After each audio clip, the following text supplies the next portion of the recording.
پدرم مردی با تقوا و خودآگاهی بود.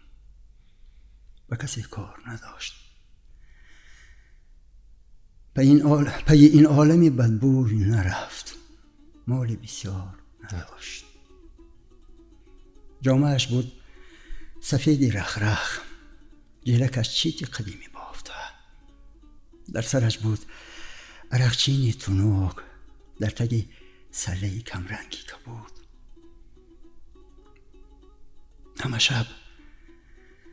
همه شب صفحه قرآن میخواند. با خبر بود زیرهی حکمی خدا.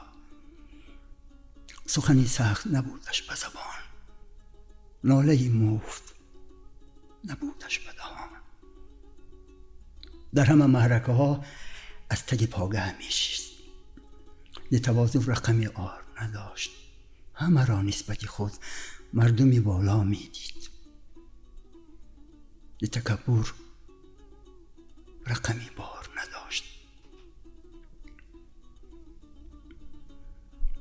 پدرم از پی سیم و زر و مال به خدا باری نگفت حرفی دروغ، به خدا باری نرفت راهی خطا.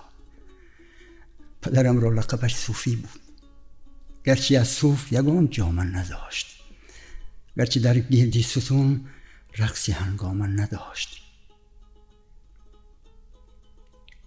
از دم و دست دعای پدرم حق و همسایه همگی مردم اخلاصی بود.